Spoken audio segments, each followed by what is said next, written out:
Italie-France à Naples, n'a pas su très bien tenir les deux équipes au cours de la première mi-temps et que ce match donc a été très musclé, même parfois au-delà de la ligne. Un corner donc pour l'équipe de Cologne et un tir trop enlevé du milieu de terrain qui joue arrière gauche en la circonstance, Herbert Zimmermann, international allemand qui a frappé la balle au-dessus du but défendu par le grand gardien des Rangers, Peter McCloy. Il fait frais ce soir sur Glasgow, ce qui n'a pas empêché la foule des supporters d'envahir Ibrox Park. Vous voyez une intervention très rude, très sévère de Bobby Russell, le numéro 8 de l'équipe des Rangers, que M. Martinez ne pénalise pas comme il le devrait. Il n'a pas eu tendance à sortir son carton jaune, M. Martinez, et peut-être a-t-il eu tort, ce sera à vous de juger, vous verrez. Il y a eu des interventions vraiment très dures au cours de cette partie.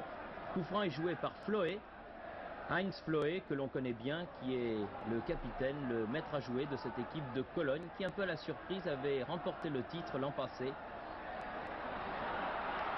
Il est vraiment que le match est des plus musclés, il faut avoir beaucoup de courage pour tenter un dribble. Et suivez bien le coup franc donc, qui va suivre, qui se situe donc 2 minutes après le coup d'envoi de cette deuxième mi-temps. La marque est de 0-0. Et encore une fois, les Allemands, par Dieter Müller, du reste numéro 9, ont marqué le but au match aller. Et c'est encore de Dieter Müller ici qui marque le premier but pour l'équipe de Cologne. Un but grâce curieux, à une déviation, hein. oui. Ouais.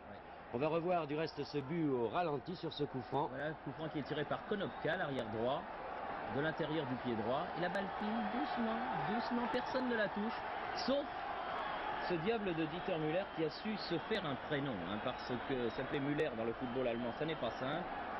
Et vous l'avez signalé, Bernard, c'est lui qui avait marqué le seul but du match aller.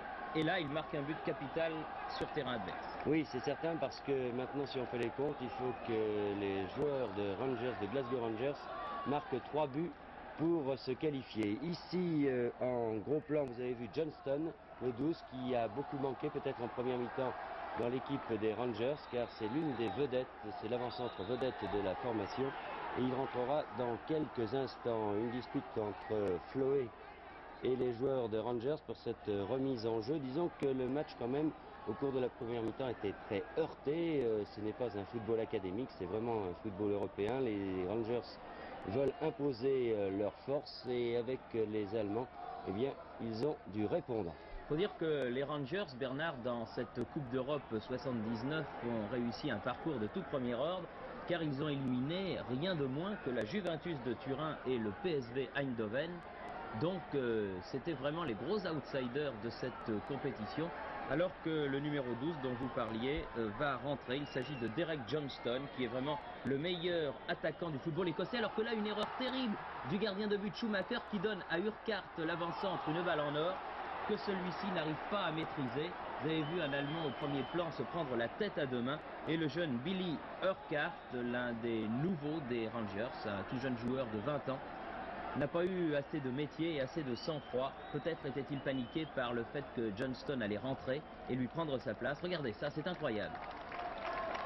Et ça, les supporters écossais ont dû se prendre également, eux, la tête à 2 mains, parce que rater une occasion pareille dans un match de Coupe d'Europe de cette importance, c'est très rare. De tels ballons doivent normalement aller au fond des filets. Donc Johnston rentre, mais pas à la place d'un attaquant, à la place d'un défenseur, à la place de Dawson. C'est dire que John Greig, l'entraîneur de l'équipe des Rangers, sacrifie tout à l'attaque. Il a raison, parce que les Rangers n'ont qu'une seule chose à faire maintenant, c'est attaquer et essayer de marquer ces 3 buts. En gros plan, le numéro 2, c'est l'Écossais Jardine, le capitaine. Et donc ces Écossais qui attaquent, mais tout cela n'est pas du football bien construit. Il n'arrive pas en tout cas à prendre à défaut l'excellente défense de l'équipe de Cologne, dans laquelle Konopka et Zimmermann, les deux arrières d'aile, sont vraiment 2 joueurs assez remarquables. Ils sont l'un et l'autre des internationaux en puissance, et ils ont l'un et l'autre été de nombreuses fois capés dans l'équipe allemande. Zimmermann du reste était en Argentine avec l'équipe de la République fédérale. Il faut dire aussi que cette équipe de Cologne possède un très bon milieu de terrain composé de Kuhlmann de Floé et de Neumann. Et ces garçons au milieu de terrain vont faire beaucoup de travail. Floé peut être parfois un peu dépassé par le physique des Écossais qui vraiment donnent beaucoup de coups. Monsieur Martinez donne de la voix mais aura encore une fois le tort de ne pas sortir le carton jaune. Il a eu le tort de ne pas le faire en première mi-temps car cela aurait peut-être calmé les esprits quand on connaît l'importance du carton jaune dans ce match de Coupe d'Europe pour les tours suivants et même pour la saison prochaine puisque encore une fois les cartons jaunes, les avertissements sont valables pendant un an. Vous voyez que le jeu est serré, c'est un match de Coupe d'Europe typiquement anglo-saxon. Vous remarquerez au fil de ces images que Ibrox Park est en transformation. Tout un virage a été laissé au bulldozer, c'est le virage qui se trouve à droite là, du terrain. Et on le remarquera à plusieurs reprises car on verra sur ces images les machines qui évidemment ne fonctionnaient pas au moment du match. Floé au premier plan, le capitaine de l'équipe de Cologne. Vous remarquerez également quelques fautes, beaucoup de fautes techniques, même de joueurs qui ont pourtant une technique affirmée. Il faut dire que la pelouse, si elle a été dégagée de toute neige, est très difficile à jouer car excessivement bosselée. Long dégagement du gardien de but McLeod. Oui, sur la tête de Johnston, qui est un remarquable joueur de tête, mais qui là n'a pas réussi à donner la balle comme il le voulait à son numéro 8, le jeune Bobby Russell. C'est un coup franc.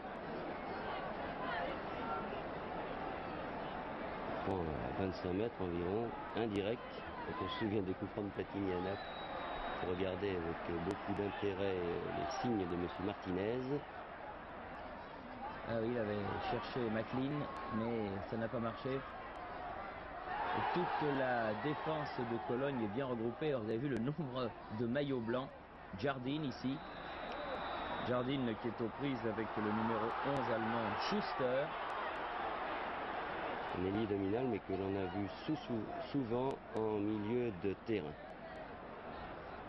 Et Floé, le capitaine, l'un des stratèges du football allemand, qui avait un peu raté sa Coupe du Monde. Oui, il avait été blessé en Argentine, vous vous en souvenez, il n'avait pas pu disputer les derniers matchs avec l'équipe de RFA. Il était rentré en Allemagne avant ses camarades bien déçus. C'est-à-dire que les Allemands dans l'ensemble avaient raté cette Coupe du Monde, ils se sont bien repris, car vous savez évidemment les résultats des rencontres de Coupe d'Europe d'hier, où le football allemand a réussi un tir groupé tout à fait remarquable, réussissant, je crois, pour la première fois de l'histoire à placer 3 de ses équipes en demi-finale de la Coupe de l'UEFA avec les Partisans de Belgrade. Alors sur 2 de ces actions, vous avez vu un peu les erreurs que vont commettre les joueurs de Rangers, à savoir, et c'est une erreur typiquement britannique, rechercher systématiquement la tête des 2 avant-centres, puisqu'ils jouent avec 2 avant-centres, avec Johnston et Urquhart, pour essayer de tromper de la tête l'excellent gardien de but de Cologne, Schumacher. Mais comme